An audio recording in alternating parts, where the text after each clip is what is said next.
More than 1400 years ago, the Prophet Muhammad, peace be upon him, spoke of signs that would signal the approach of the end of times with the arrival of the Antichrist, the Dajjal, to mark the end of our world.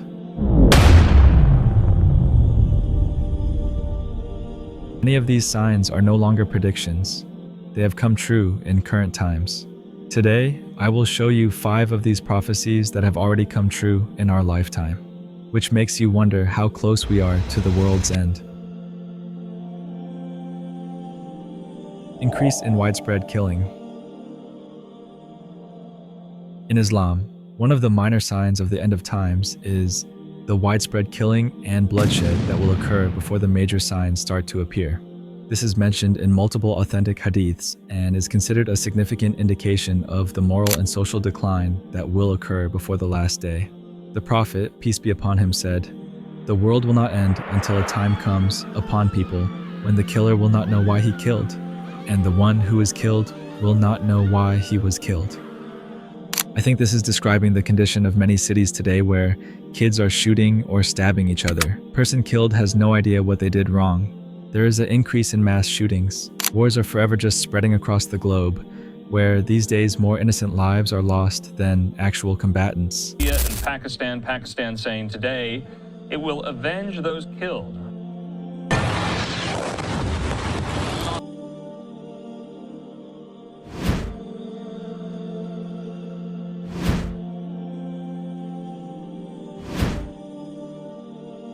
It won't just be war or legitimate conflict. It will be chaotic, irrational killing, often rooted in greed, power, and misinformation. The Arabian deserts turns green. The Prophet, peace be upon him, said, "The hour will not come until the land of Arabia returns to being green, with rivers and meadows." For centuries, the Arabian Peninsula was a barren desert. Imagine a prediction like that at that time. How impossible it would have sounded. Yet today, advanced irrigation and agricultural projects have brought greenery back to this ancient land. Arabia generally is desert. It's very difficult for things to grow. You don't really find flowing rivers. And the Messenger sallallahu alaihi wasallam tells you the hour will not be established until the Arabian Peninsula becomes lush. It has meadows. It has greenery. Literally, you would find the climate there changing. And this we have started to witness. In fact, we are witnessing in today's time. Is this prophecy merely a coincidence or a sign that we are inching closer to the end of the world? Can you imagine if you were living in the hot desert of Arabia in that time and someone said these deserts will become green again? Would you believe them? This prediction was made without any technology at the time. The rise of tall buildings. The Prophet, peace be upon him, stated, "Barefoot shepherds will compete in constructing tall buildings." In the heart of the Arabian Peninsula, we see this prophecy vividly fulfilled. Once nomadic Bedouins, who were the Arabs, are now building skyscrapers that pierce the clouds.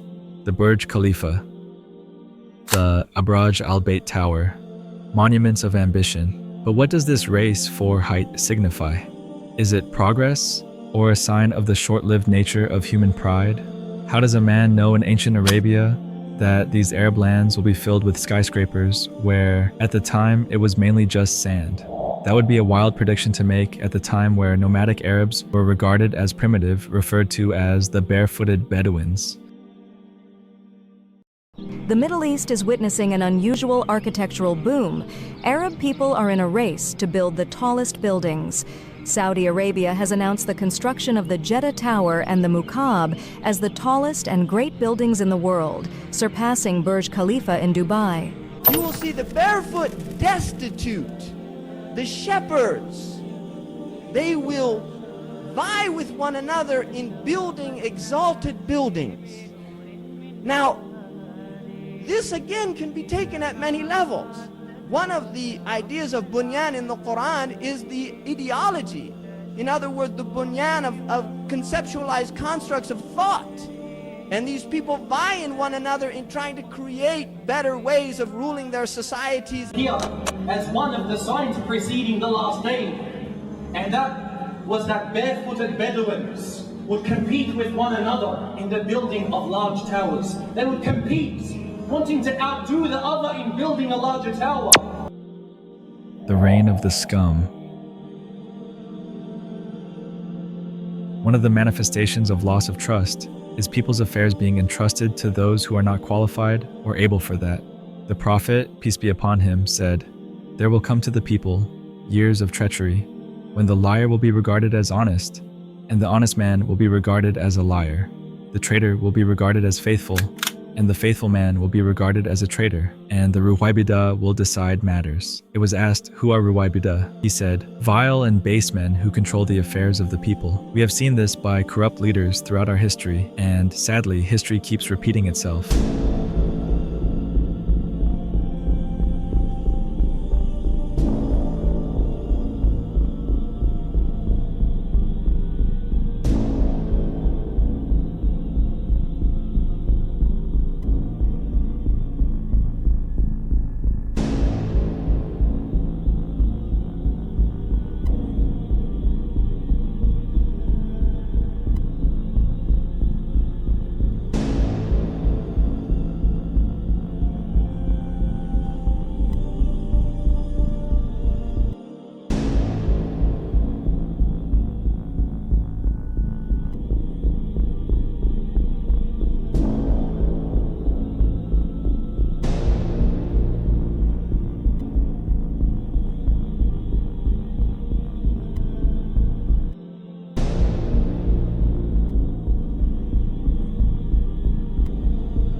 This misfortune is one of the signs of the Day of Judgment.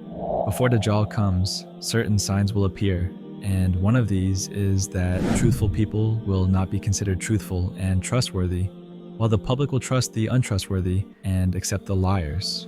The one who will represent the public will be the worst of the public. Does this not sum up most of the current leaders today? Increase in immorality. The Prophet, peace be upon him, warned, "Immorality will appear and become widespread." I do not have to point out to you how quickly anyone can access inappropriate media from their phone. These days, even advertisers use women as sexual objects to get eyes and traffic to their business. Today, we see a world increasingly desensitized to acts once considered shameful. Public displays of indecency, the normalization of unethical behavior, and the loss of modesty are glaring realities. Inappropriate knowledge is being introduced to young children in our schools in the name of freedom and education, which would have been a crime not long ago. As societies grow more tolerant, we must ask ourselves, when is this too much? Examining the row over relationships and sex education in schools, Alvinda Sidhu reports on an escalating protest. Hey, teacher! Hey, teacher! RSE website states some teaching resources in schools are highly unsuitable and expose children to graphic sexual images and concepts, and that some organisations can use RSE as a route into schools to promote sexual and liberal ideologies. We showed you this video on Wednesday, protests turning violent following a school board decision in Glendale, California. Parents have been taking their kids out of classes. They've been upset, demanding to see new Pride Month curriculum. They're upset over what their children are being taught about gender identity and the LGBTQ+ community. You can set your boundaries on what you think love is, but do not assume that everyone's boundaries are the same. Some of these families say they received a letter from the school system back in March stating they would no longer be able to opt out of that inclusive curriculum at the public school. Is this a sign that we've strayed too far? These signs are more than warnings. They're reminders. They call us to turn back to Allah, to examine our lives, and to prepare for what lies ahead. If these prophecies have already come true, what about the ones still to come? The signs are clear, but the question still remains. Are we paying attention?